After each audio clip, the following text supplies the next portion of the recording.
प्रिय विद्यार्थियों नमस्कार। एजुकेशन स्कूल यूट्यूब चैनल पे आपका स्वागत है। हम पढ़ रहे थे एसएससी जीडी के प्रीवियस पेपर, जिसमें हमने 16 नवंबर 2021 के तीनों शिफ्ट सोल्व कर लिए थे। तो आज हम पढ़ेंगे 17 नवंबर 2021 को जो मॉर्निंग शिफ्ट में हुआ था, उसके मैथ के 25 क्वेश्चन को सोल्व करेंगे। तो देखो भाई, क्वेश्चन नंबर एक में क्या है, राधा को 26 किलोमीटर प्रति घंटा की चाल से चलने पर 1950 मीटर की दूरी तय करने में कितने मिनट लगेंगे। भाई चाल क्या है 26 किलोमीटर प्रति घंटा, दूरी क्या है 1950 मीटर। भाई देखो दूरी मीटर में दे रखी है और चाल किलोमीटर प्रति घंटा में दे रखा है, तो इसको भी हम किलोमीटर में बदल लेंगे। किलोमीटर में बदलेंगे तो 1 किलोमीटर में 1000 मीटर, तो 1000 से इसको भाग दे देंगे। अब ये किलोमीटर में हो गया भाई, ठीक है। ये दूरी है, हमारे पास चाल है, निकालना क्या है समय, तो दूरी बटा चाल। तो इसको हम चाल क्या है 26 किलोमीटर प्रति घंटा, तो 26 से इसको भाग दे देंगे। दूरी किलोमीटर में है, चाल किलोमीटर प्रति घंटा में है, समय आएगा जो घंटे में आएगा ना, तो अब हमें निकालना है मिनट में। तो हम यहीं पे इसको 60 से गुणा कर देंगे, क्योंकि 1 घंटे में 60 मिनट होते हैं। अब इसको सोल्व कर दो भाई, 2 0 से 2 0 कैंसिल कर दो, ठीक है। 13 से इसको कर दो, 1 कम 13, 6 13 5 65, 13 से 2, 2 से ये कर दो 3, इसको 5 से 3, 5 से 2, 3 गुणा 3 9 बटा 2 मिनट, यानी सही भी में करेंगे तो 4 से 1 बटा 2 मिनट भाई, ठीक है। ऑप्शन ए में दे रखा है भाई। क्वेश्चन नंबर 2 को देखो भाई सरलीकरण का दे रखा है। सरलीकरण का क्वेश्चन हर एग्जाम में जितने शिफ्ट हुए हैं सभी में मिला है भाई, किसी में 1 किसी में 2।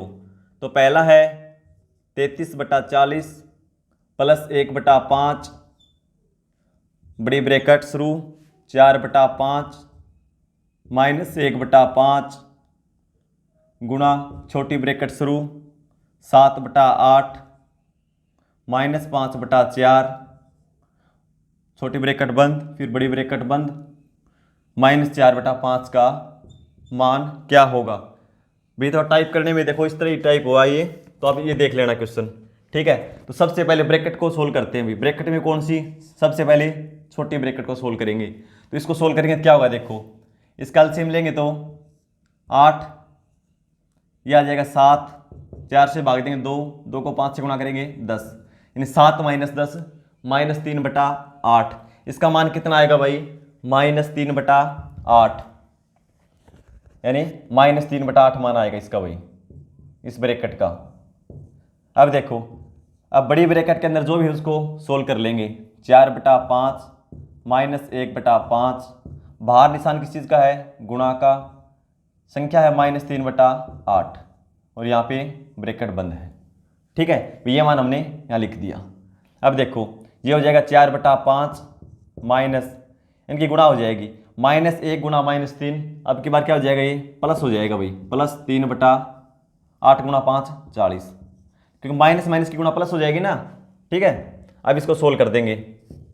इसको सोल्व करेंगे तो एलसीएम 40, 5 से करेंगे तो 8, 8 गुणा 4 32, प्लस 40 से भाग देंगे 1, 1 को 3 से गुणा करेंगे 3, यानी 35/40, 5 से कैंसिल कर देंगे 7/8, ठीक है। यानी ब्रैकेट के अंदर जो भी मान था उसका कितना है हमारा 7/8।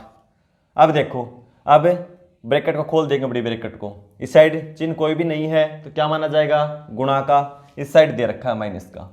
तो ये देखो 33/40 प्लस देखो 1/5 है यहाँ पे, और ये संख्या कितनी है हमारी ब्रैकेट के अंदर 7/8, तो इसमें गुणा हो जाएगी भाई। गुणा करेंगे तो 7 की 1 से करेंगे 7, 5 की 8 की करेंगे तो 40, और ये -4/5। अब इसको सोल्व कर दो, फिर एलसीएम लेंगे 40, 40 से भाग देंगे तो 33, 1 आएगा ना, 1 को 33 से गुणा कर देंगे, फिर 40 से भाग देंगे 1, 1 को 7 से गुणा करेंगे 7, फिर माइनस है तो माइनस, 5 से भाग देंगे 8, 8 को 4 से गुणा करेंगे 32, 33 और 7 40, 40 में से 32 घटा देंगे, कितना बचेगा 8/40, 8 से कैंसिल कर देंगे भाई, आंसर आएगा 1/5, जो ऑप्शन सी में दे रखा है भाई।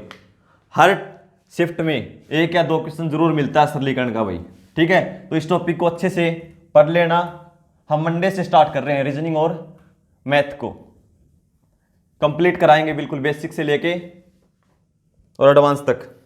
क्वेश्चन नंबर 3 देखो भाई, 3 में क्या है, ए एक निश्चित कार्य को 15 दिन में कर सकता है, बी ए से 10% कम कार्यकुशल है और सी ए से 20% अधिक कार्यकुशल है। भाई 3 आदमी हैं, ए बी और सी। तो बोलता है बी ए से 10% कम कार्यकुशल है, ये मान लो अपने आप में 100% है भाई, और बी से कितना कम है 10%, तो ये मान लो ये 100 काम करता है 100 यूनिट, तो ये 90 करता है। फिर बोलता है सी ए से 20% अधिक कार्यकुशल है। भाई सी है ना, जो ए से 20% अधिक कार्यकुशल है, तो 100 का 20% अधिक करेंगे तो 100 + 20 यानी 120। अब ये अनुपात में है भाई, ये इनकी क्या है कार्य क्षमता, ये कार्य क्षमता का अनुपात है भाई। अब कैंसिल होता तो कैंसिल कर दो, देखो 0 से तीनों में 0 कैंसिल हो जाएगी, अब नहीं होती कैंसिल।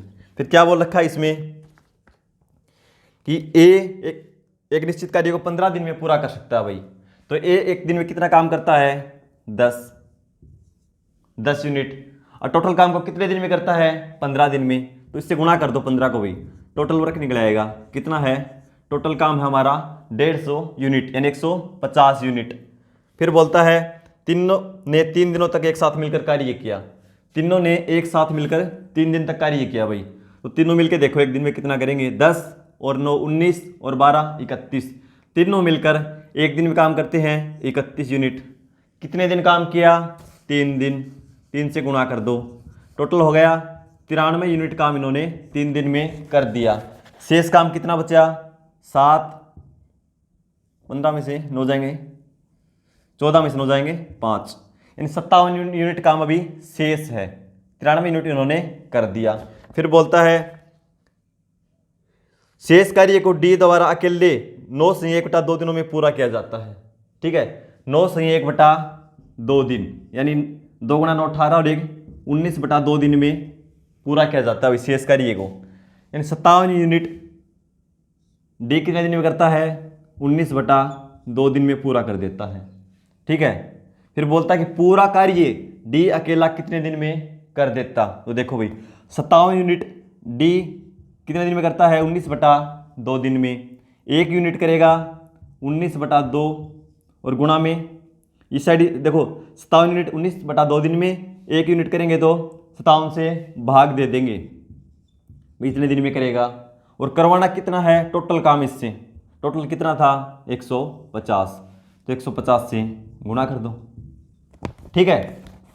अब कैंसिल करेंगे तो 19 से 19 दिए 57, 3 × 2 6, 6 दिए कर दो 25 सिक्के 150, यानी डी पूरे काम को अकेला 25 दिन में कर देगा, ऑप्शन बी में भाई, ठीक है।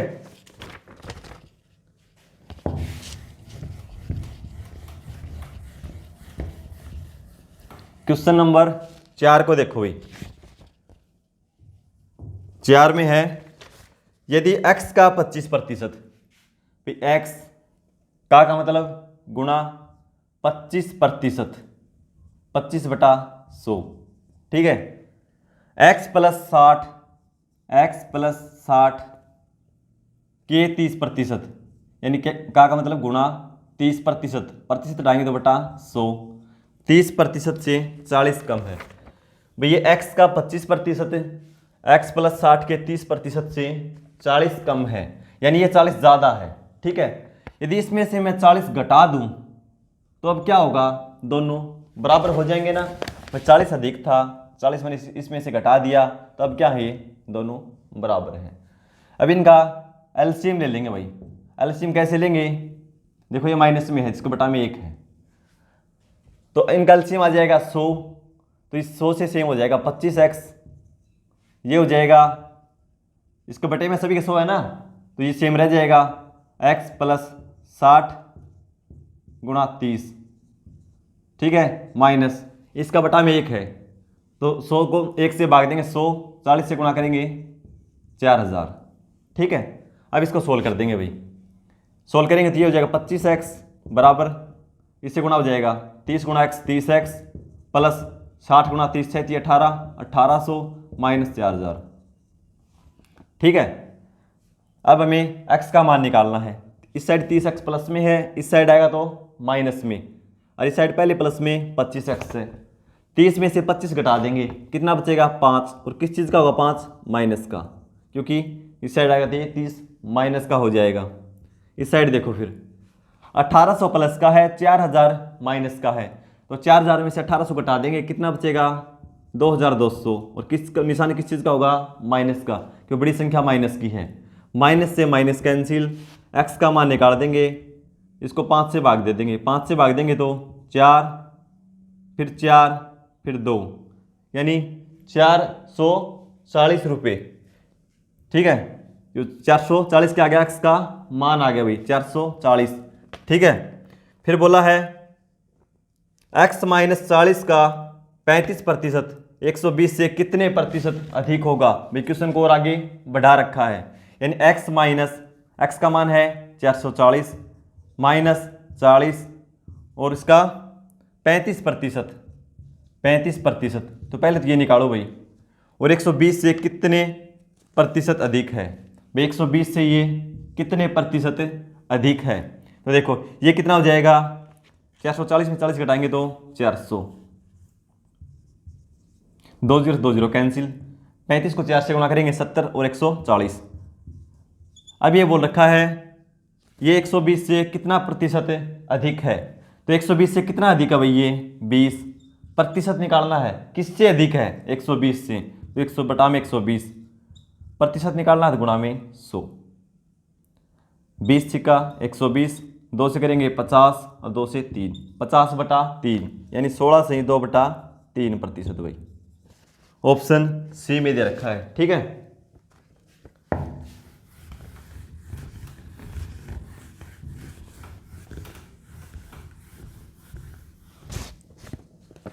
क्वेश्चन नंबर 5 को देखो भाई, 5 में क्या है, दो व्यक्तियों P और Q की आयु का अनुपात 5:7 है, भाई P और Q दो व्यक्ति हैं, P और Q, आयु का अनुपात कितना है 5:7, 8 वर्ष पहले P और Q के आयु का अनुपात, यानी 8 वर्ष पहले, 8 वर्ष पहले की बात कर रहा भाई, कितना था, ये क्या है वर्तमान है,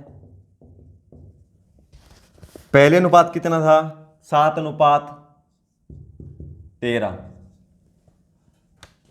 P और Q की वर्तमान आयु क्रमशः क्या है, इन दोनों की वर्तमान आयु निकालनी भाई। तो सबसे पहले देखो इनका अंतर, देखो सेम है क्या, इनका 2 5 और 7 का, और इनका 6, अंतर समान नहीं है। यदि अंतर समान होता हम सीधे घटा के देख लेते भाई ये कितने अनुपात का अंतर है, लेकिन अंतर सेम नहीं है, तो सेम कैसे करेंगे, इसका अंतर देखो कितना है भाई 7 और 13 का 6 का, तो ऊपर वाले को 6 से गुणा कर देंगे, पूरे को अनुपात को इसको 6 से गुणा कर देंगे, ठीक है। यूँ ही इसमें कितना अंतर है 5 और 7 में 2 का, तो इसमें 2 से गुणा कर देंगे, ठीक है। तो अब देखो 6 गुणा 5 30 और 6 गुणा 7 42, यानी वर्तमान अनुपात तो होगा 30:42, और 8 वर्ष पहले क्या था वो देखो 2 से गुणा कर देंगे, 2 गुणा 7 14 और 13 गुणा 2 26। अब अनुपात हम ये नहीं लेंगे भाई, अब अनुपात नया हमारा ये है, वर्तमान ये था 30:42 और 8 वर्ष पहले क्या था 14:26। अब इसमें अंतर देखो भाई 30 और 14 में कितना अंतर है 16, और 42 और 26 में कितना अंतर है 16, अनुपात का अंतर बराबर हो गया। देखो तो ये 16 अनुपात का अंतर क्यों है, क्योंकि ये 8 वर्ष पहले की है और ये वर्तमान है, यानी इसका उम्र में अंतर कितना है 8 का, 8 वर्ष का है ना भाई अंतर, और अनुपात में अंतर कितना है 16, यानी 16 अनुपात की वैल्यू कितनी है भाई 8, और 1 अनुपात की निकालेंगे तो 8/16, यानी 1 अनुपात का मान है भाई 1/2 वर्ष, ठीक है। और क्या पूछा है पी और क्यू की वर्तमान आयु। तो वर्तमान आयु हमारी क्या है अभी देखो 30 और 42 दोनों की निकालनी है। तो 30 का 1/2 कर दो और 42 का 1/2 कर दो भाई, तो सीधा ही हो जाएगा 15 और ये 21। पी और क्यू तो कितना हो जाएगा, पी और क्यू की 15 और 21 ऑप्शन बी में। भाई देखो क्वेश्चन निकालने के बाद भी ठीक से ऑप्शन लगाना। पहले में देखो क्या दे रखा है 21 और 15, ऑप्शन तो सेम है ना, लेकिन जिसका नाम पहले बोला है उसका पहले आंसर आएगा और जिसका बाद में बोला है उसका बाद में। तो पहले पी, तो पी का है 30 तो हमारा 15 आयु, क्यू का 42 तो 21 आयु। पी और क्यू की पूछी है, ऐसे भी बोल देगा क्यू और पी की आयु, तो देख के आंसर लगाना, ठीक है। तो क्या आंसर होगा 15 वर्ष और 21 वर्ष, ऑप्शन बी में दे रखी है भाई।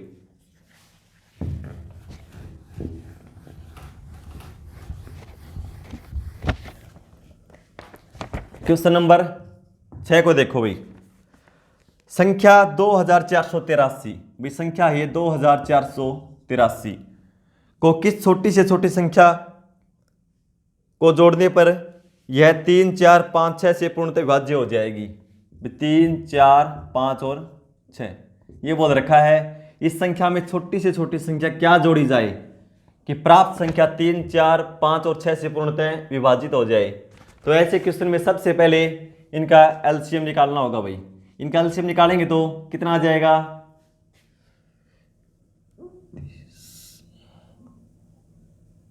60 से सभी भाग जाती है ना भाई, देखो 3 भी 4 भी 5 भी और 6 भी, तो एलसीएम कितना आ जाएगा, एलसीएम इनका 60 और इसके एलसीएम को इससे भाग दे दो भाई, एलसीएम से भाग दे देंगे क्योंकि ये संख्या एलसीएम से तो भाग जाएगी ना। तो 4 पे जाएगी 240 बचेगा 8।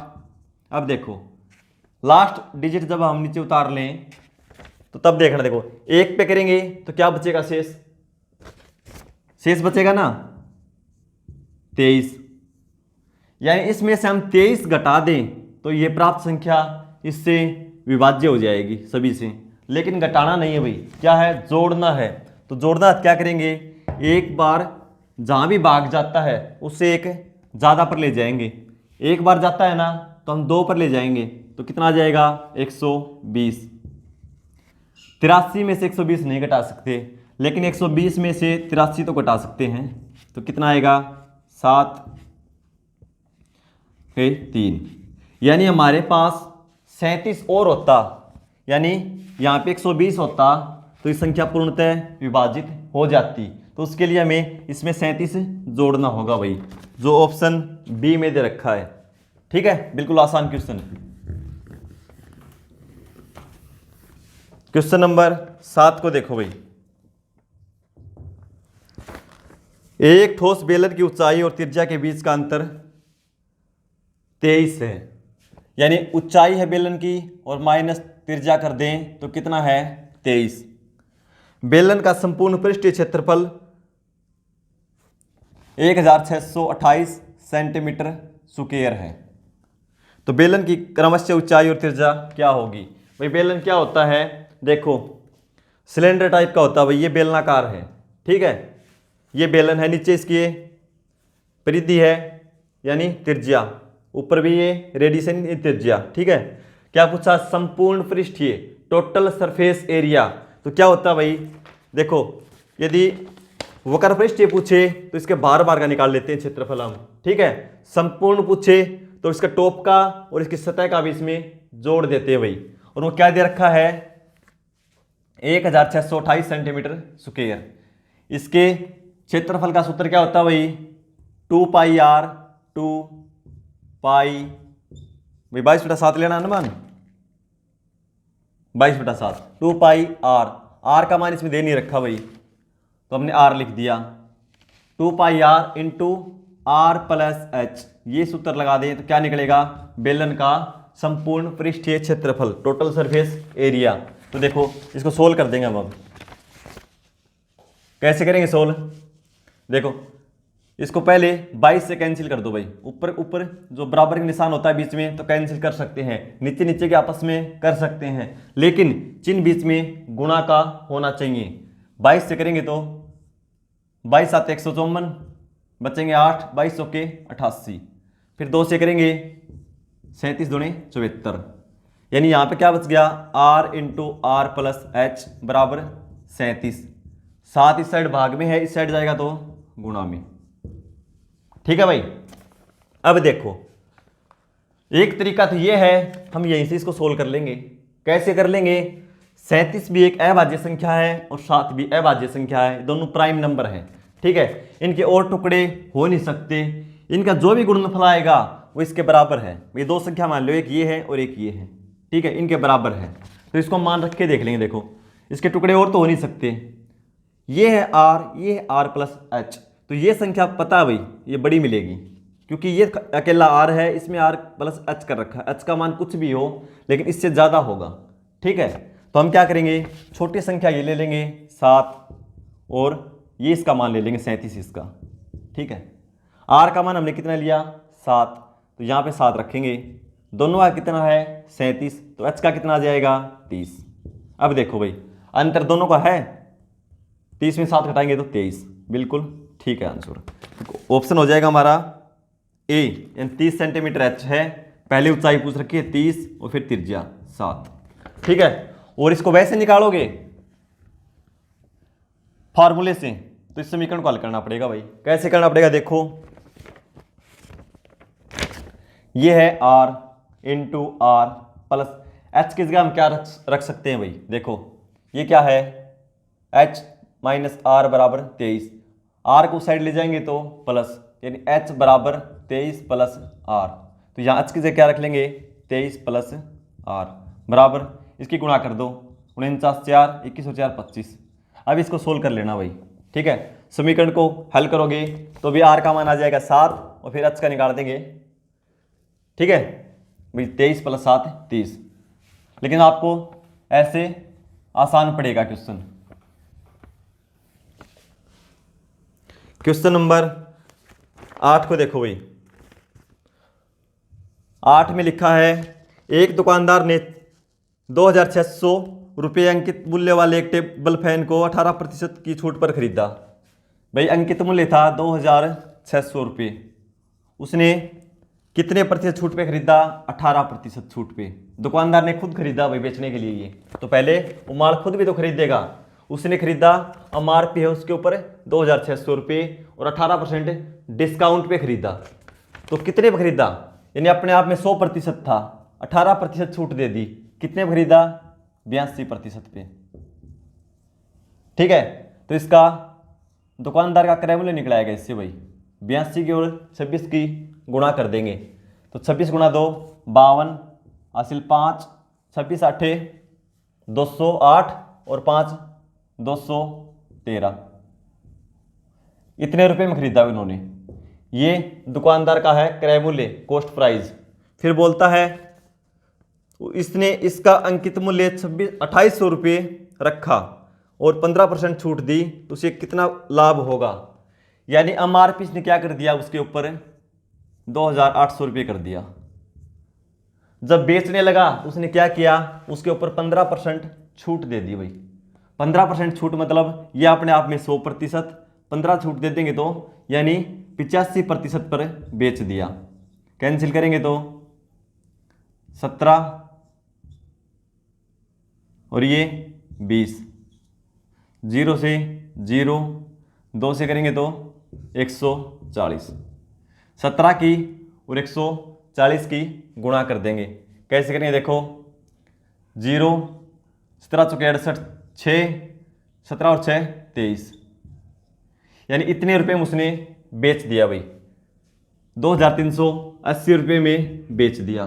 खरीदा था 2132 में, बेच दिया 2380 रुपये में, तो क्या होगा लाभ, कितना लाभ होगा, विक्रय मूल्य में से क्रय मूल्य घटा देंगे, तो इसमें से घटा दो भाई 2132, घटाएंगे तो 10 में से 2 घटाएंगे तो 8, 7 में से 3 घटाएंगे तो 4 और 3 में से घटाएंगे 2, यानी 248 रुपये का उसे लाभ होगा। ऑप्शन डी में दे रखा है भाई। ठीक है,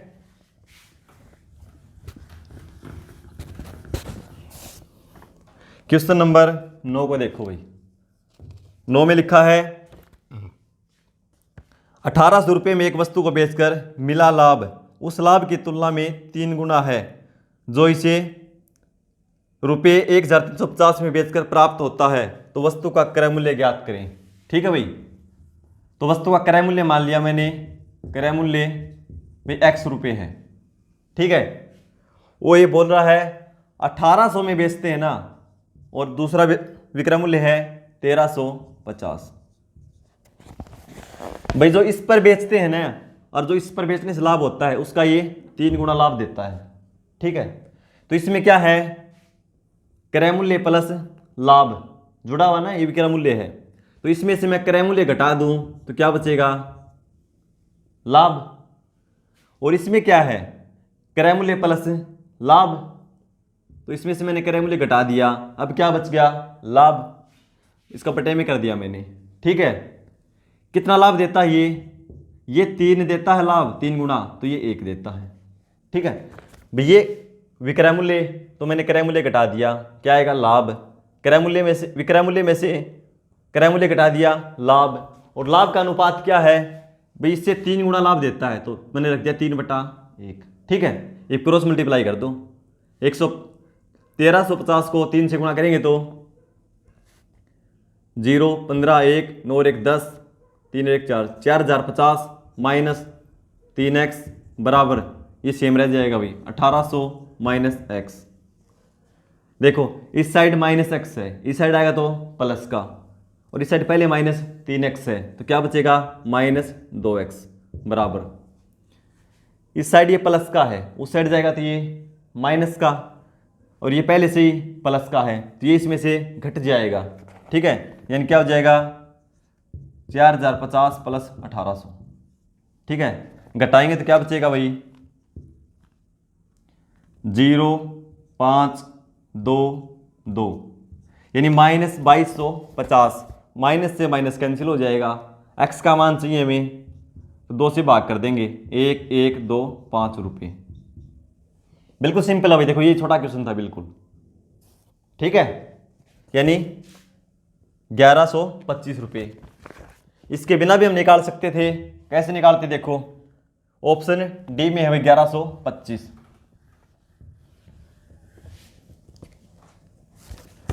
विक्रय मूल्य था 1800 और 1350, इसका अंतर देख लो भाई कितना है, 450 का। ठीक है, 450 का अंतर है, और ये लाभ 3 गुना देता है भाई।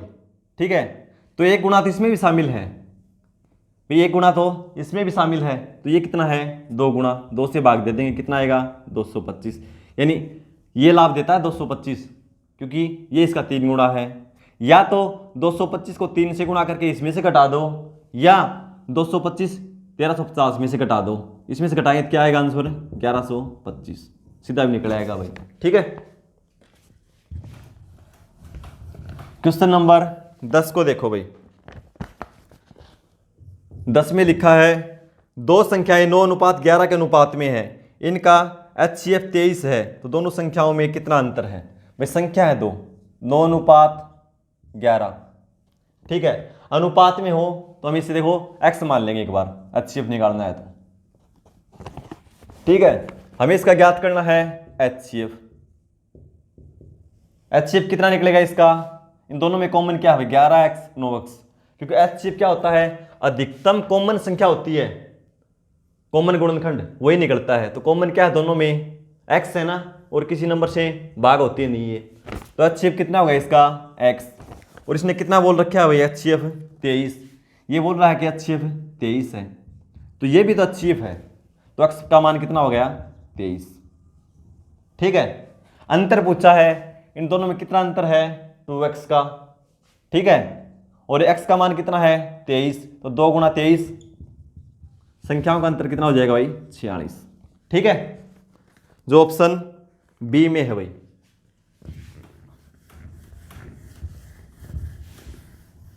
क्वेश्चन नंबर 11 को देखो भाई। 73,500 रुपये, 73,500 रुपये की एक धनराशि को ABCD में 3:7:9:11 के अनुपात में विभाजित किया जाता है। ए और डी के हिस्सों का योग कितना होगा? भाई 4 आदमी हैं, ए बी सी और डी, और इनके हिस्सों का अनुपात क्या है? 3:7:9:11। कुल राशि क्या है? 73,500। तो कुल अनुपात का योग कर लो इनका भाई, कितना हो जाएगा? 11 और 9 20, 7 और 3 10, यानी अनुपात 30 की वैल्यू क्या है भाई? ये है 73,500। एक अनुपात की वैल्यू निकालेंगे तो इसको 30 से भाग दे देंगे, तो कितना आ गया?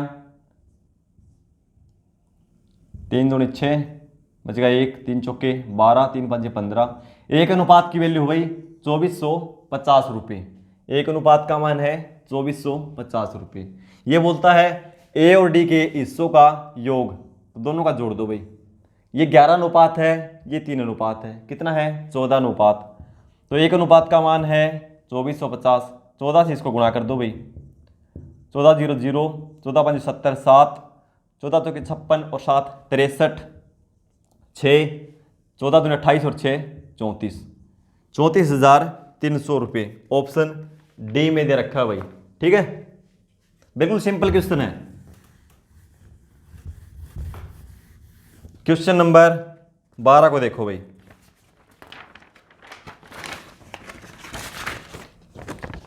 बारह में लिखा है एक निश्चित राशि 6 वर्षों में समय की 2 गुनी हो जाती है। कोई राशि है भाई 6 वर्ष में 2 गुनी हो जाती है। देखो एक बार आप सिंपल तरीके से समझा रहा हूं मैं आपको, फिर ट्रिक बता दूंगा भाई।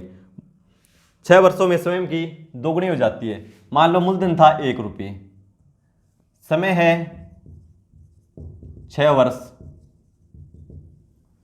6 वर्षों में क्या हो जाती है? 2 गुनी, यानी 2 गुना मिश्र धन हो जाएगा भाई। ये मिश्र धन है, ये कितना हो जाएगा? 2। तो ब्याज कितना हो जाएगा? मिश्र धन में से मूलधन घटा देंगे तो ब्याज कितना हो जाएगा? 1। फिर ये बोल रखा है वही राशि उसी ब्याज दर पर कितने समय में स्वयं की 5 गुनी हो जाएगी। ठीक है, उसी ब्याज दर से 5 गुनी हो जाएगी। तो देखो भाई 5 गुनी होगी तो मूलधन 1 होगा, समय हमें निकालना है स्वयं की 5 गुनी, यानी ये हो जाएगा 5, तो ब्याज कितना हो जाएगा? 4। ठीक है, इसको देखो एक बार। हमें निकालना है दर। दर का सूत्र क्या होता है भाई? साधारण ब्याज गुणा 100। साधारण ब्याज कितना है? 1 गुणा 100 बटे मूलधन गुणा समय, यानी 1 गुणा 6। ठीक, इससे क्या निकलेगी? दर। और किसके बराबर होगी? दर दोनों में सेम है, तो हम क्या करेंगे इसमें? इसका साधारण ब्याज क्या है? 4। साधारण ब्याज गुणा 100 बटे मूलधन गुणा समय, समय इसका निकालना है t। ठीक है, दर आएगी वह क्या है? दोनों में सेम है, हम दोनों को क्या कर देंगे?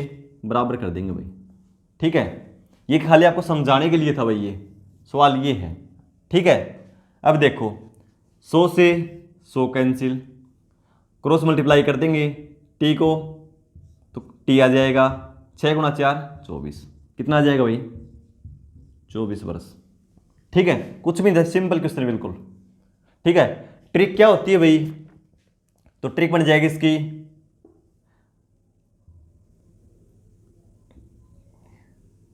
यानी ये हो जाएगी कोई धनराशि t वर्षों में, यानी t1 वर्षों में n गुणी हो जाती है। ठीक है, n गुणी हो जाती है या n1 गुणी हो जाती है, तो कितने वर्षों में n2 गुणी हो जाएगी? तो क्या करेंगे? देखो भाई 1 की कोई वैल्यू नहीं थी यहाँ भी, और यहाँ भी कोई वैल्यू नहीं थी। ठीक है, तो हम क्या करेंगे? ऊपर देखो क्या किया, यानी मिश्र धन में से 1 घटा दिया, तो n-1 बटा t1। ठीक है, जो पहला कितनी गुणी दे रखी है वो -1 बटा t1 बराबर n2-1 बटा t2। और इसमें समय निकालना हो तो यहाँ पे दर हो जाएगी भाई। ठीक है, तो देखो कैसे करेंगे। क्या बोला था? कितनी गुणी हो जाती है भाई? 2 गुणी, तो 2 में से 1 करेंगे 1 बटा t1 कितने वर्षों में? 6 वर्षों में, तो 1 बटा 6 कर दिया हमने। ठीक है, फिर बोला था कि 5 गुणी हो जाती है, यानी n2-1 यानी 4, कितने वर्षों में निकालना है, तो T2। T2 इधर कर देंगे, 6 गुना 4 24। ये क्वेश्चन है भाई। इससे दर भी निकाल सकते हैं और समय भी निकाल सकते हैं, ठीक है। लेकिन पहले आपको कंसेप्ट क्लियर होना चाहिए, बनती कैसी ट्रिक, चीज को रटना नहीं, बिल्कुल भी समझना है, ठीक है। क्वेश्चन नंबर 13 को देखो भाई। 13 में क्या है, 5 वर्ष पूर्व ए बी सी की औसत आयु 20 वर्ष थी, यानी 5 वर्ष पूर्व की बात कर रहा भाई ये, और तीनों की औसत आयु थी। औसत क्या होता है, तीनों का योग बटा 3 से भाग कर देंगे, और कितना था वो, 20 वर्ष, ठीक है। औसत 20 वर्ष थी भाई। तो योग कितना हो जाएगा, इस साइड 3 जाएगा तो गुणा में, यानी a प्लस बी प्लस सी का योग हो जाएगा 60 वर्ष। कब था ये 60 वर्ष, 5 वर्ष पूर्व। तो वर्तमान की बात करें तो तीनों की 5-5 साल बढ़ जाएगी ना भाई, ये 5 साल पहले आयु थी, तो अब 5-5 तीनों की बढ़ जाएगी, यानी 5, 5 10 और 5 15, तो इसमें 15 और जोड़ देंगे। अब तीनों की वर्तमान आयु का योग क्या है, 75 वर्ष, ठीक है। फिर आगे बोलता है बी और सी की औसत आयु 9 वर्ष थी, कब, 6 वर्ष पहले, यानी 6 वर्ष पूर्व। बी प्लस सी की आयु कितनी थी, औसत आयु 9 वर्ष। औसत निकालना है, 2 आदमी हैं, दोनों के योग को 2 से भाग कर देंगे, और कितनी थी, 9 वर्ष। औसत योग निकालेंगे तो उस साइड ये गुणा में चल जाएगा, यानी बी प्लस सी का कितना था योग, योग निकालेंगे तो 18 वर्ष। कब था 18 वर्ष, 6 वर्ष पहले। तो दोनों के 6 बढ़ेगी ना भाई, ये तो नहीं बी के 6 वर्ष बढ़ गई, इसकी कुछ बढ़ी नहीं, दोनों के 6 बढ़ेगी, तो 6 और 6 12 अब बढ़ जाएगी। वर्तमान आयु का योग क्या है, 30 वर्ष। अब देखो सिंपल क्वेश्चन हो गया, ए प्लस बी प्लस सी तीनों की वर्तमान आयु का योग है 75, और बी प्लस सी दोनों की वर्तमान आयु का योग है 30। तो 20 से 20 इसमें घटा देंगे तो क्या बचेगा, ए। तो ए का कितना हो जाएगा, 75 में से 30 घटाएंगे तो 45 वर्ष। ध्यान रखना भाई, पहले ऑप्शन में 45 है, लेकिन आगे और पूछा कुछ। अब से 3 वर्ष बाद ए की आयु क्या होगी, 3 वर्ष बाद, तो 3 वर्ष इसमें और जोड़ दो, 45 और 3 48 वर्ष हो जाएगी भाई ए की आयु, ठीक है। क्वेश्चन को पहले पूरा पढ़ो। ऑप्शन बी में दे रखा है 48 भाई। क्वेश्चन नंबर 14 में देखो क्या लिखा है भाई थोड़ा टाइपिंग इस तरह हो पाई, एडजस्ट कर लेना। 251 की पावर 3 प्लस 249 की पावर 3, इसके पूरे के बटे में है, क्या है, 25.1 गुणा 25.1 माइनस 624.99 प्लस 24.9 गुणा 24.9, ठीक है भाई। तो सबसे पहले तो इसके दशमलव कैंसिल करो भाई।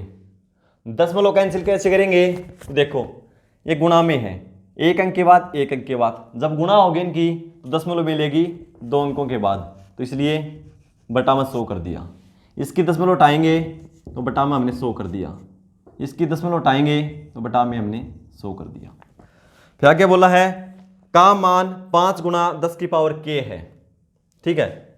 इसका मान कितना है, 5 गुणा 10 की पावर k है, तो k का मान बताओ भाई 10 की पावर है k, तो k का मान कितना है, तो देखो 10 की पावर के रूप में लिखना है। इसका सभी का एलसीएम ले लेंगे, ठीक है। एलसीएम लेंगे, इसकी गुणा कर देंगे बटा 100, इसके बटा 100, इसकी गुणा बटा 100, तो क्या होगा, जो भी गुणनफल जोड़ घटा करके आएगा बटा में 100 उसके रहेगा, तो 100 क्या करेंगे हम, 100 को ऊपर भेज देंगे, ठीक है। दशमलव कैंसिल हो गई और 100 ऊपर गुणा में चला गया, ठीक है। अब देखो 251 गुणा 251, ठीक है। ये 249 गुणा 249, तो ये भी भाई बिल्कुल पाएगा a गुणा b, करके देख लो। ये क्या है 251 और ये क्या है 249। इसको हम क्या लिख सकते हैं 250 प्लस 1, इसको क्या लिख देंगे 250 माइनस 1, यानी a plus B a minus B. तो इसका सूत्र क्या होता है भाई सोल्व करने का, a की 2 माइनस बी की 2। इसको ऐसे भी लिख सकते हैं ना, a की 2 करेंगे 25 का स्क्वायर 625, 0 1 है तो स्क्वायर में डबल हो जाएगी, माइनस बी का स्क्वायर 1, यानी 62,500 में से घटाएंगे 1 तो 62,499 आ गया ना। तो इसका मतलब ये इन दोनों की गुणा है ये, ठीक है। अब देखो ये क्या है, a की 3 प्लस बी की 3, तो इसको क्या लिख सकते हैं हम, a की 3 प्लस बी की 3 का सूत्र क्या होता है, a plus B into A square minus A B plus B square, ठीक है। नीचे क्या है, A square minus A B plus B square, है ना। तो इससे ये कैंसिल हो जाएगा और इसके गुणा में 100 हो रहा है भाई, ठीक है। इससे ये कैंसिल हो गया, ऊपर क्या बचा, ए प्लस बी गुणा 100, तो ए प्लस बी 251 प्लस 249, एक इसमें जोड़ दो, ये क्या हो जाएगा 250, ये भी 250, जोड़ने में आसानी हो जाएगी, कितना हो जाएगा 500, a प्लस बी 500, भाई ये a है और ये b है, इनको दोनों को जोड़ देंगे तो कितना आएगा 500 गुणा में 100।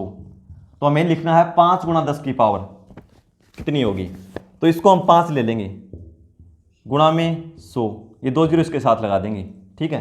तो 10 की पावर कितनी होगी, 1 2 3 4, तो 5 गुणा 10 की पावर 4, तो k का मान कितना है भाई 4, ठीक है। ऑप्शन ए में दे रखा है भाई, ठीक है।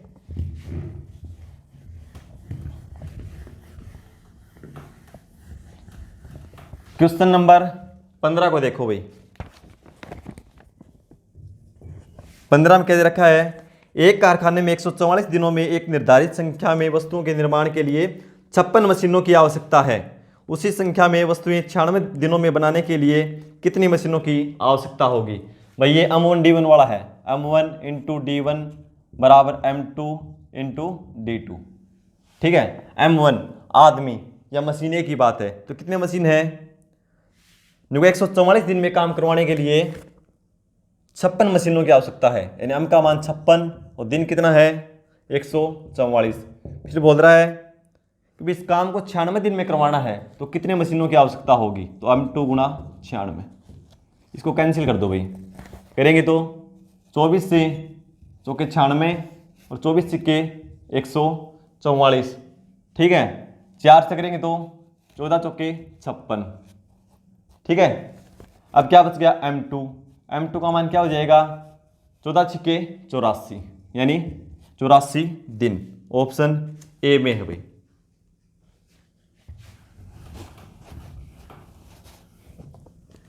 क्वेश्चन नंबर 16 को देखो, 16 में लिखा है यदि ब्याज को अर्धवार्षिक आधार पर चक्रवृद्धि किया जाता है, भाई ब्याज चक्रवृद्धि भी है और ब्याज की गणना अर्धवार्षिक है, इन 6 महीनों पे होती है, तो 16% वार्षिक ब्याज की दर पर 5,000 की धनराशि को 5,832 बनने में लगने वाला वर्षों की संख्या ज्ञात करो भाई, ठीक है।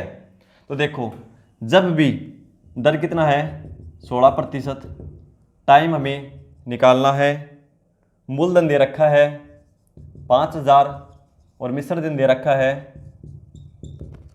5,832, और ब्याज की गणना अर्धवार्षिक की जाती है। जब भी अर्धवार्षिक की जाती हो तो क्या करेंगे, दर को आधा कर देंगे, यानी कितना हो जाएगा भाई 8%, दर को आधा कर देंगे, और अब जो समय आएगा ना वो दुगुना आएगा भाई, ठीक है। दर को आधा कर दिया और समय दुगना हो जाता है भाई, उसमें जो भी समय आएगा उसको हम 2 से भाग कर देंगे, ठीक है, क्योंकि यहाँ में दर को आधा कर रहे हैं तो समय दोगुना हो जाता है, ठीक है। तो सूत्र क्या होता है भाई इसका, सिंपल सूत्र लगा लो, इसमें सबसे आसान रहेगा, मिश्रधन चक्रवर्ती मिश्रधन निकालने क्या सूत्र होता है भाई, बराबर मूलधन इंटू 1 प्लस दर बटे 100 की पावर समय t। तो सिंपल लगा दो क्वेश्चन, क्या ये 5,832 बराबर मूलधन 5,000 1 प्लस r कितना लेंगे 8 बटा 100 की पावर t। इसको कैंसिल कर दो भाई, 4 से 2 और 4 से 25, इसके नीचे आ जाएगा भाग में, 58 32 इस साइड गुणा में है, इस साइड आएगा तो ये भाग में, 25 गुणा 1 25 और 2 27 बटा 25 की पावर t।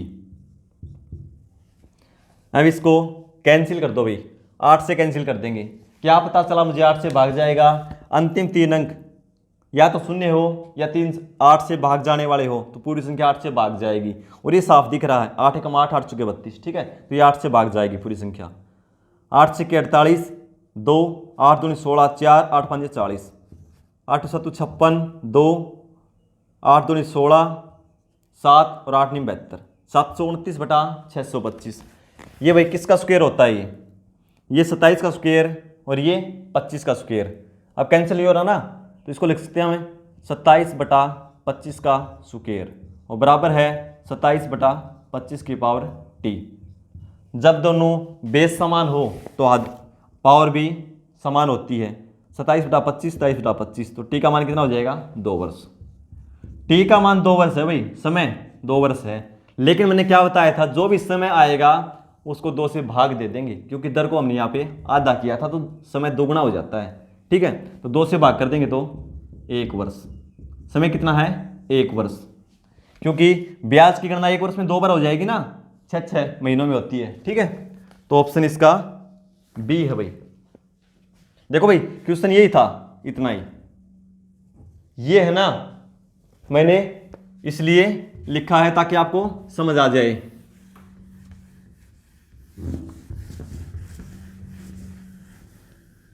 क्वेश्चन नंबर 17 देखो भाई, 17 में क्या है, रघु ने 100 रुपये में 12 की दर से कुछ पेन खरीदे, ठीक है, 12 पेन का क्रय मूल्य क्या है भाई सीपी 100 रुपये, 12 पेन खरीदे 100 रुपये में, और 135 रुपये में 15 की दर से समान संख्या में पेन खरीदे, यानी 15 पेन खरीदे 135 रुपये में, ये भी इसका क्या है सीपी, लेकिन संख्या दोनों की क्या है समान है भाई। तो सबसे पहले तो इनकी संख्या समान करो, कैसे करेंगे, इनका एलसीएम लेकर, तो इनका एलसीएम कितना हो जाएगा 12 और 15 का 60, ठीक है, तो इसको कितने से गुणा करेंगे, 60 बनाने के लिए 5 से गुणा, तो इसको भी 5 से करना पड़ेगा भाई, तो कितना हो जाएगा ये 500। इसको 4 से गुणा करना पड़ेगा 60 बनाने के लिए, तो इसको भी हम गुणा करेंगे 4 से, कितना हो जाएगा 20 2 12 और 2 14 1 4 और 1 5, यानी 60 पेन खरीदे 500 रुपये के और 60 पेन खरीदे 540 रुपये की, ठीक है। फिर आगे क्या बोलता है, 260 रुपये में कितने पेन बेचे कि 20% का लाभ हो। भाई उसने 260 रुपये में तो बेचने हैं और लाभ कितना लेना है 20%। तो सबसे पहले इनका क्रय मूल्य टोटल पेनों का निकालो भाई, टोटल पेन कितने हो जाएंगे, ये भी 60 ये भी 60, 120 पेन, और कितने में खरीदते हैं 500 और 540 जोड़ेंगे तो 1040 रुपये में खरीदते हैं। एक पेन का क्या है ये, सॉरी 120 पेन का क्या है ये क्रय मूल्य, तो हम इसका एक पेन का क्रय मूल्य निकाल देंगे, 1040 को 120 से भाग दे देंगे तो क्या आ जाएगा एक पेन का क्रय मूल्य, 0 से 0 कैंसिल, 4 से करेंगे 3 और 4 से करेंगे तो ये 26 ना, 26 बटा 3 एक पेन का क्रय मूल्य है, ठीक है। और हमें क्या करना है, इस पे 20% लाभ कमाना है, तो अपने आप में ये कितना है 100%, ठीक है। तो एक पेन का विक्रय मूल्य निकाल देंगे हम, कितना हो जाएगा इसका 120% निकाल देंगे, 120% का मान 120 बटा 100, यानी क्या लिख देंगे सीधा हम 6 बटा 5, ठीक है। 3 से ये कैंसिल हो जाएगा 2, ठीक है भाई, 120 बटा 100 लिखता, 20 से कैंसिल 6 5, इसलिए फिर शॉर्ट फॉर्म में चलो, ठीक है। तो अब एक पेन का विक्रय मूल्य क्या होगा उसका 26 गुणा 2 बटा 5, इसकी गुणा मत करो भाई, ठीक है। और कितने पेन कितने रुपए में बेचने हैं 260 रुपये में, कितने पेन बिकेंगे देखो, एक पेन की कीमत क्या है 26 गुणा 2 बटा 5 है, तो ऊपर गुणा में चल जाएगा, 26 से ये 10 बार में, 2 से ये 5 बार में, 5 गुणा 5 25 पेन बेचने होंगे भाई उसको, 260 रुपये में 25 पेन बेचेगा ना तभी उसको 20% का लाभ होगा। ऑप्शन सी में दे रखा है। ठीक है, बिल्कुल सिंपल है। पहले पेनों की संख्या बराबर कर लो। ठीक है, फिर ये जो भी गुणा बोलता है लाभ हानि उसी पे ले जाओ। भाई हानि बोलता 20% तो हम 80 पे ले जाते, 20% लाभ बोल रहा है तो 120 पर ले गए। क्वेश्चन नंबर 18 को देखो भाई। 18 में क्या है, कक्षा 8 के 20 छात्रों की औसत ऊंचाई 152 सेंटीमीटर, कक्षा 9 के 15 छात्रों की औसत ऊंचाई 168 सेंटीमीटर है।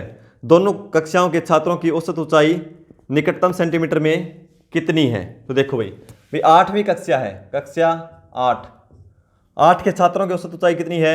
इसके 20 छात्र लिए हमने, 20 छात्र, और औसत ऊंचाई कितनी है?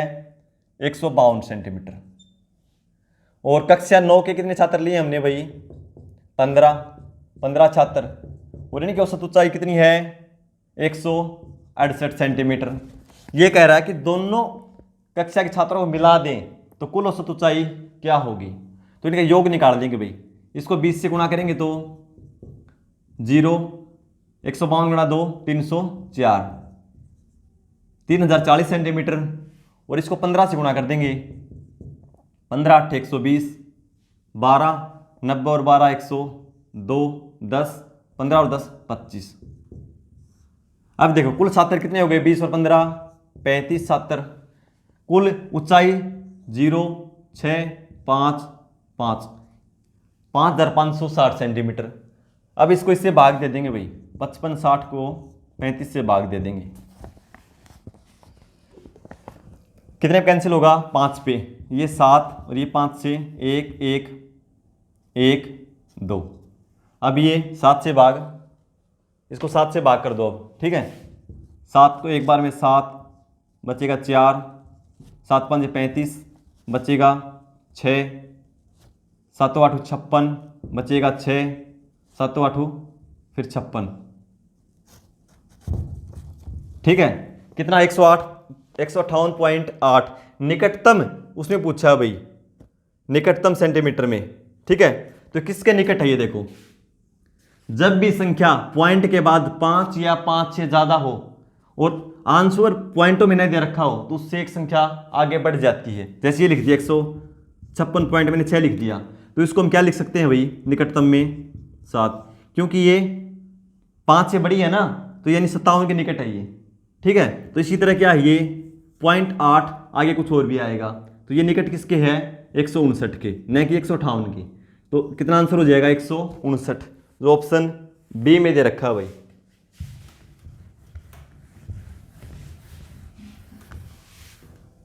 क्वेश्चन नंबर 19 को देखो।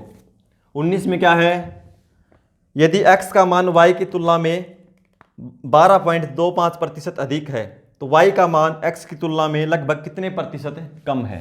भाई दो हैं, x और y। क्या बोला है? x का मान y की तुलना में 12.25% अधिक है, तो y का हमने मान लिया 100, तो x का कितना हो जाएगा भाई? 12.25% अधिक है तो 112.25%। ठीक है, इसके पॉइंट हटाएंगे, बटा में 100 उस साइड जाएगा तो ये गुणा में 100, यानी दोनों को 100 से हमने गुणा कर दिया, तो ये क्या हो जाएगा? सीधा गुणा ही कर दो। ठीक है, भी 2 0 इधर लगा देंगे। ठीक है, पूछा कितने प्रतिशत कम है, तो ये से कितना कम है? 10,000 से ये घटाएंगे तो 2 5 2 2 1, इतना कम है ना, 1225। ठीक है, और किससे पूछा है? कितना कम है, तो इसका मतलब इससे निकालना है, x से। अधिक पूछता कितना अधिक है तो इस पे निकालते, तो कम पूछा है तो कितना कम है इसकी तुलना में। प्रतिशत निकालना है तो गुणा में 100। ठीक है, अब देखो कैंसिल कितने होगा ये? हम इसको 25 से कैंसिल कर देते हैं भाई। 25 से करेंगे तो 25 सौ के 100 बचेंगे 22, 25 निमा 225। इसको 25 से करेंगे तो 2500 का 100 बचेगा 12, 2500 का 100 बचेंगे 22, 25 निमा 225। अब 4 4 9, 7 से भी नहीं हो रहा विभाग, ये 11 से भी नहीं, ये भाग नहीं जाता, इसको गुणा करना पड़ेगा भाई। कितना हो जाएगा 49 गुणा 100, 4900 बटा 449। एक तो बात ये है हम सीधा आंसर तक पहुंच गए हैं। कैसे पहुंचे भाई, देखो इसको हम 0 लगा दें, 10 से गुणा करें तो 4490, और इससे भी ज़्यादा है, 11 से कम है, तो 10 पॉइंट कुछ आंसर मिलेगा जो ऑप्शन ए में है। गुणा करके लिखोगे भाग देगे तो देख लो आप, बाकी टाइम की अभाव हो तो ऐसे कर देना चाहिए।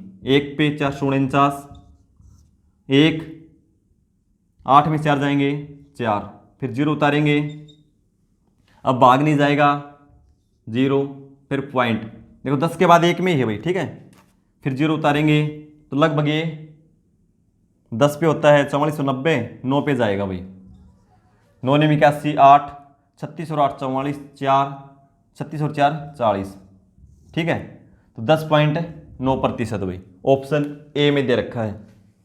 बिल्कुल सिंपल क्वेश्चन था बस।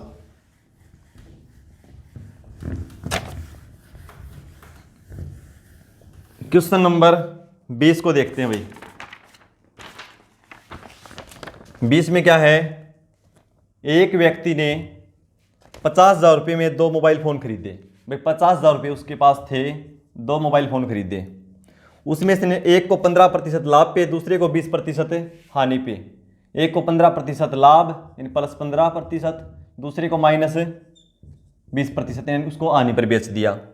यदि दोनों मोबाइल का विक्रय मूल्य बराबर हो तो हानि पर बेचे गए मोबाइल का क्रय मूल्य लगभग रुपये में कितना है।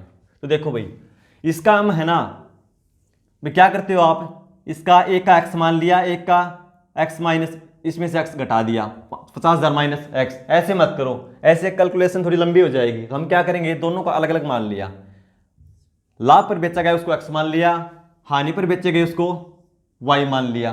तो क्या किया हमने, 15% लाभ पर बेचा गया, यह अपने आप में कितना प्रतिशत है भाई, 100%। 15% लाभ हुआ, कितना पहुंच गया 115%, यानी x का 115% पहुंच गया। फिर यह अपने आप में 100% है y, और इस पे 20% हानि हुई तो कहां पहुंच गया वो 80%। तो गुणा में x का 80% निकाल दो। फिर क्या बोलता है, दोनों का विक्रय मूल्य बराबर है, तो मैंने बराबर रख दिया। अब प्रतिशत से प्रतिशत कैंसिल हो गया, 5 से कैंसिल करेंगे 23 और 5 से 16, अब ये कैंसिल होता नहीं। कल भी मैंने बताया था भाई x का मान तो ये होगा और y का मान ये होगा, ठीक है भाई, x का मान तो होगा 16 और y का मान ये यानी ये होगा 23। क्यों होगा, x इस साइड आएगा तो y बटा में, इस साइड क्या है 16 ना, 16 23 गुणा में है, इस साइड जाएगा तो भाग में, एक पलट जाते हैं भैया, ठीक है। अब x का मान 16 है ना, लाभ पे बेचे गए का 16 है, तो हानि पर बेचे गए का क्या है क्रय मूल्य 23, दोनों को जोड़ेंगे तो 39, और 39 अनुपात की वैल्यू कितनी है 50,000। अब 50,000 को काम में लो भाई, ठीक है, 39 की वैल्यू है 50,000, एक की वैल्यू होगी बटा 39, निकालना किसका है, हानि पर बेचे गए, हानि पर कौन सा बेचा गया, जो हमने y माना था, उसका मान है 23, तो गुणा में 23। अब इसकी गुणा कर दो भाई, 23 गुणा 5 115। भाई टेबल आपको याद होनी चाहिए कम से कम 30 तक, स्क्वायर भी 30 तक याद होने चाहिए, और क्यूब 20 तक कम से कम याद हो। गुणा करेंगे इसकी, ये हो जाएगी भाई 39 से भाग देना पड़ेगा इसको, 2 बार में 78, कितना बचेगा 7 37, ठीक है। फिर 0 उतारेंगे, कितने में जाएगा, 10 पे करेंगे 390, उसके करीब है ना, तो 9 पे जाएगा, 9 ने 81, 8 9 27 और 8 35, 10 में से 1 गया 9, 6 में से 5 गए 1, ठीक है 19। फिर अगले 0 उतारेंगे, फिर कितने में जाएगा, 5 पे ज़्यादा 4 पे पहुंचेगा लगभग, 4 पे 4 ने 36, 3 4 थी 12 और 3 15, 10 में 6 गए 4, 8 में 5 जाएंगे 3, फिर आगे फिर 0 उतारेंगे। फिर देखो भाई 9 बार में 351 आया था, तो अब की बार थोड़ा कम है उससे, तो 8 पे कर दो, 8 नहीं 72, 7 8 3 24 और 7 31 312। कितना बचेगा? 40 में से 12 घटाएंगे तो 28। अगली जीरो उतारेंगे 280। अब कितने बजाएगा? लगभग 40 गुणा 7 280 होते हैं। तो 7 पे देखो, 7 × 63, 6 7 21 और 6 27 273, यानी 7 पे 29,487, जो ऑप्शन ए में है भाई। और वैसे ना 29,000 आने के बाद देख लेना, तो टाइम का अभाव हो तो कैलकुलेशन ठीक से करना। यदि 29 आ गया ना तो 29 के एक में ही ऑप्शन में 29,000 से, ठीक है। और टाइम हो तो बिल्कुल निकाल के देखो भाई, एक क्वेश्चन की वैल्यू बहुत ज़्यादा है, क्योंकि एक नंबर आपको लाखों कैंडिडेट से आगे निकाल देगा और एक पीछे भी छोड़ देगा। क्वेश्चन नंबर 21 देखो भाई। 21 में क्या है? एक व्यक्ति ने 14,000 रुपये की धनराशि 5% और 19,000 की धनराशि 6% वार्षिक साधारण ब्याज पर उधार दिया। उसे 3 वर्षों के बाद ब्याज के रूप में कितनी धनराशि प्राप्त होगी? भाई एक तो 14,000 रुपये दिए और कितनी दर पे? 5% पे, और दूसरी धनराशि है 19,000 रुपये, यहाँ लिख लो 19,000 रुपये, उसकी दर है 6%। समय दोनों में 3 वर्ष है भाई, इसमें भी 3 है, इसमें भी 3 है। ये बोल रहा है कि दोनों में कुल ब्याज कितना होगा? प्रतिशत हटाएंगे तो बटा 100, 2 0 से 2 0 कैंसिल, 5 दिए 15, 15 की 140 की गुणा कर दो, 0, 15 चौके 60, 6 15 और 6 21, इससे ब्याज मिलेगा 2100 रुपये। इससे देखो भाई प्रतिशत हटाएंगे तो बटा 100, 2 0 2 0 कैंसिल, 6 दिए 18, 18 से गुणा करेंगे तो 18 0 0, 18 निमा 162, 16, 18 और 16 34, ये इससे ब्याज होगा। कुल ब्याज पूछ रखा है तो दोनों को जोड़ दो भाई, 0 2 4 और 1 5, 3 और 2 5, 5520 रुपये, जो ऑप्शन बी में दे रखा है भाई।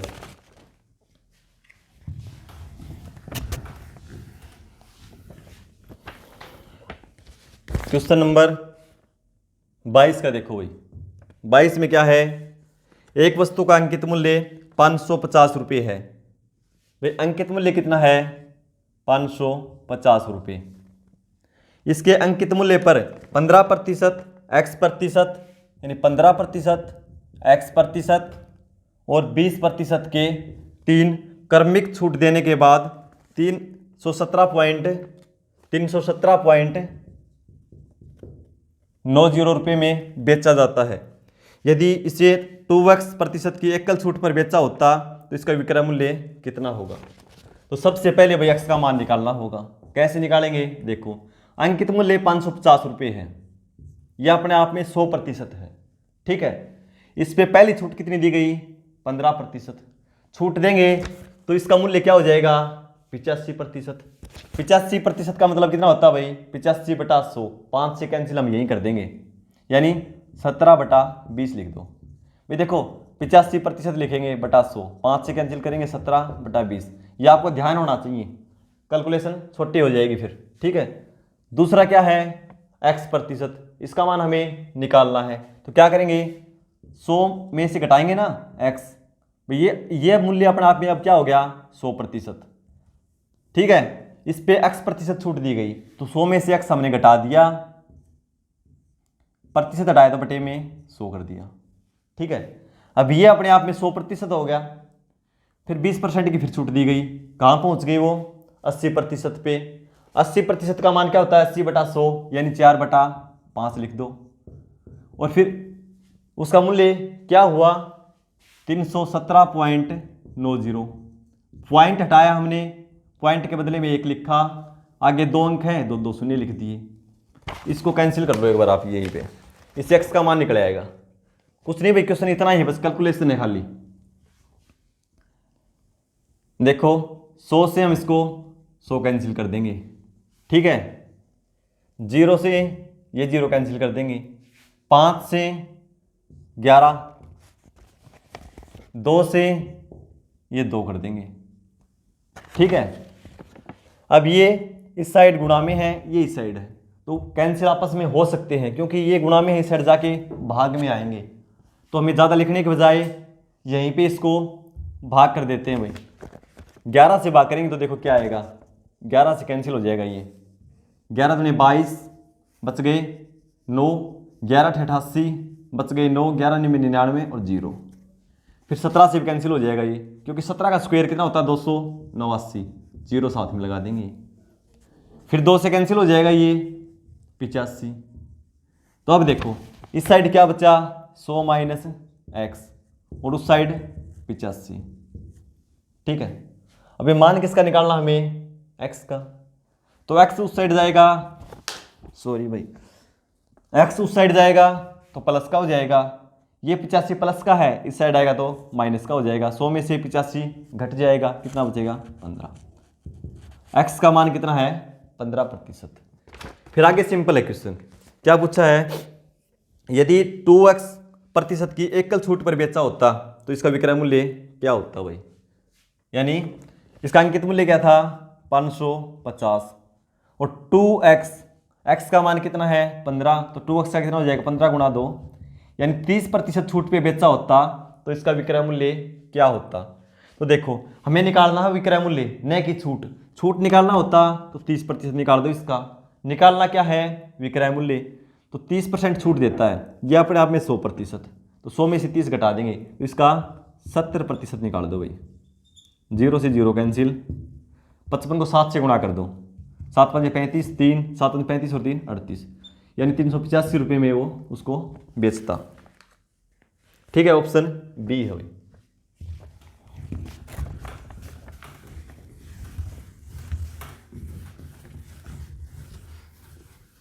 क्वेश्चन नंबर 23 को देखो भाई। 23 में क्या लिखा है, एक रेलगाड़ी 600 मीटर लंबी एक सुरंग को 54 सेकंड में पार कर जाती है। भाई कोई सुरंग है, देखो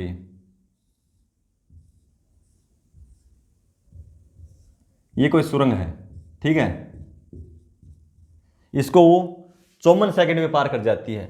भाई इसको पार करेगी ना तो वह खुद की लंबाई को भी पार करेगी। यदि कोई ट्रेन किसी व्यक्ति, सिग्नल पोस्ट, पेड़, खंबे को पार करती है तो खुद की लंबाई को पार करती है, लेकिन जब वह किसी प्लेटफॉर्म, सुरंग, किसी गुफा को पार करती है या किसी पुल को पार करती है तो वह उसकी लंबाई प्लस ट्रेन की लंबाई दोनों को पार करती है। तो इसमें कुल दूरी क्या हो जाएगी भाई, सुरंग है 600 मीटर लंबी और ट्रेन की हम मान लेते हैं L मीटर, इन दोनों को मिला के वो पार करेगी। कितने समय में पार करेगी, दूरी टोटल हो गई L प्लस 600 मीटर और कितने समय में, दूरी बटा समय, तो इससे क्या निकलाएगा, चाल निकल आएगी भाई। ठीक है, आगे बोलता है और 350 मीटर लंबे पुल को, भाई ये कोई पुल है और इसको पार करती है वो 36 सेकंड में। 350 मीटर है ये और समय लेती है 36 सेकंड। तो ट्रेन की लंबाई तो वही सेम ट्रेन है L प्लस पुल की लंबाई है 350, इस दोनों को पार करती है वो 36 सेकंड में। अब देखो ये क्या है, दूरी बटा समय, क्या निकलेगा चाल, दूरी बटा समय क्या निकलेगा चाल। ट्रेन एक ही है तो चाल सेम होगी, तो हम दोनों को बराबर कर देंगे। ठीक है, इसको कैंसिल कर दो भाई, 18 दिए 54, 18 दूने 36। अब इसको क्या करेंगे, क्रॉस मल्टीप्लाई कर दो, ये करेंगे तो 3L प्लस 35 दिए 105 यानी 1050 बराबर 2L प्लस 1200। 2L इस साइड आएगा तो माइनस का, तो इसमें से घटा देंगे L बराबर ये प्लस का, ये साइड जाएगा तो माइनस का, यानी 1200 में से 1050 घटाएंगे तो 150। L क्या था, ट्रेन की लंबाई, तो ट्रेन की लंबाई कितनी है 150 मीटर। तो इसमें दो क्वेश्चन पूछे हुए हैं, रेलगाड़ी की चाल 60 किलोमीटर प्रति घंटा है और रेलगाड़ी की लंबाई 150 मीटर है। भाई दोनों क्वेश्चन ठीक है या गलत नहीं पूछा है। तो दूसरा तो हमें पता चल गया ट्रेन की लंबाई 150 मीटर है, दूसरा तो ठीक है, लेकिन पहला निकालना होगा। कैसे निकालेंगे, हमारे पास देखो ट्रेन की लंबाई 150 है और ये पुल की है 350, तो दूरी कितनी होगी टोटल 500। कितने समय में पार करती है 36 सेकंड में। दूरी बटा समय क्या निकलेगा चाल, और मीटर पर सेकंड में निकलेगी। इसमें किलोमीटर में दे रखी है, इसको पहले ही बदल लो, 18/5। 18 से 2, 5 गुना 2 10, 1 0 कैंसिल हो जाएगी, 50 किलोमीटर प्रति घंटा। ठीक है, इसमें निकालोगे मान रख के 150, इसमें निकाल लो, इससे भी निकलेगी 50 किलोमीटर प्रति घंटा ही। लेकिन ये कह रहा कौन सा कथन सही है? रेलगाड़ी की चाल 60 किलोमीटर प्रति घंटा है, भाई चाल तो 50 किलोमीटर है, ये बोल रहा 60, तो पहला कथन क्या है? गलत है। दूसरा क्या है? रेलगाड़ी की लंबाई 150 मीटर है, तो लंबाई की 150 मीटर, तो दूसरा हमारा ठीक है। तो ऑप्शन कौन सा हो जाएगा? ऑप्शन बी, केवल कथन 2 सही है। ठीक है,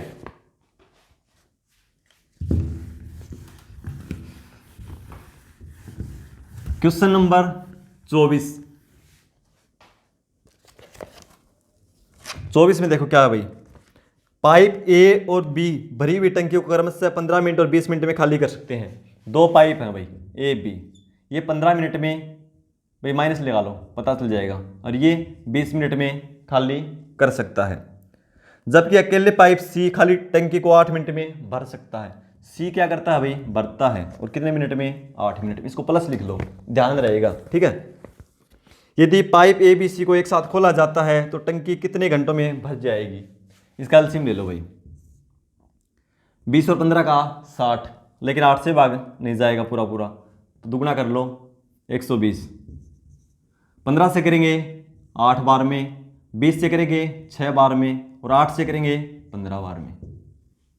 ठीक है, तो अब देखो तीनों एक साथ खोले जाते हैं, तो ये कितना पानी भरता है भाई? 15 यूनिट, और ये दोनों मिलके ये 8 निकालता ही 6, कितना निकाल देते हैं? 14, तो घटा दो। 1 मिनट में काम कितना होगा? 15 - 14, यानी 1 यूनिट काम होगा 1 मिनट में भाई। ठीक है, और काम करना कितना है? 120 यूनिट, तो 120 को 1 से भाग दे देंगे, कितना आएगा? 120 मिनट। जो ऑप्शन अच्छा घंटे में दे रखा है, टंकी कितने घंटों में भर जाएगी, तो 120 मिनट के घंटे बना दो भाई, जो 60 से भाग दे दो, कितना आएगा? 120/60, यानी 2 मिनट, सॉरी 120/60 यानी 2 घंटे। ठीक है भाई, ये था क्वेश्चन नंबर 24। ऑप्शन बी में दे रखा है भाई 2 घंटे। क्वेश्चन नंबर 25 का देखो क्या है, बढ़िया क्वेश्चन है भाई। एक व्यक्ति ने ऐसा आयताकार भूखंड खरीदा जिसकी लंबाई और चौड़ाई का अनुपात 7:5 है। यह आयताकार भूखंड है भाई, ये 7 है, अनुपात में रखे x मान लो, ये चौड़ाई 5x है। यदि भूखंड पर तार की बाड़ लगाने की लागत, इसको बाड़ करना है भाई, ये चारों तरफ तार लगाना है। तार लगाएंगे तो कहाँ लगाएंगे? इसके चारों तरफ। इसका क्या होगा? परिमाप। ठीक है, बाड़ लगाने की लागत 15 रुपये प्रति मीटर की दर से 2880 रुपये खर्चा भाई, 2880 रुपये खर्चा है। तो भूखंड की लंबाई ज्ञात करें, तो देखो भाई 1 मीटर का खर्चा कितना है? 15 रुपये, और ये कुल खर्चा किस चीज़ का है? ये इसके परिमाप पे लगा है, तो हम इसके जो प्रति मीटर दर है उससे भाग दे देंगे, तो इसकी परिमाप निकल आएगा भाई। ठीक है, तो 15 से मैंने भाग दे दिया, इसको करेंगे तो एक बार में 15, कितना बचेगा?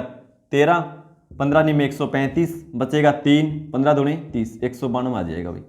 192 मीटर क्या है? इसका परिमाप है, और परिमाप का सूत्र क्या होता है भाई? आयताकार का भूखंड का 2 × L + B, अब बराबर कितना है? 192 मीटर। मीटर में आ जाएगा ना भाई ये, क्योंकि मीटर में दे रखा था प्रति मीटर ये भी। ठीक है, तो L कितना है उनका मान रख दो, L है 7x और ये है 5x, टोटल कितना है? 7 और 5 12x, ब्रैकेट हटाएंगे तो गुणा 2 24x। 24x का मान कितना है? 192, x का मान निकालेंगे तो 192/24, 24 8 192। ठीक है, x का मान है 8 मीटर। तो क्या पूछा है? इसकी लंबाई, तो 7x, x का मान रख देंगे 8, इसका मतलब क्या? ये गुणा में है भाई इसके। ठीक है, 7 + x लिखा हो तो इसका मतलब ये जोड़ है, और ये लिखा 7x, तो 7 और x की गुणा है, तो 7 × x, तो x का मान है 8, 7 × 8 56 मीटर। ऑप्शन सी में दे रखा है अभी। ये थे आपके इजी 25 क्वेश्चन। थोड़ी मेहनत करते रहो, डेली एक पेपर आपको यहाँ पे सोल्व करेंगे और आने वाले मंडे से हम डेली रीजनिंग मैथ का बेसिक से बिल्कुल एडवांस तक बैच शुरू करेंगे। वीडियो देखने के लिए धन्यवाद।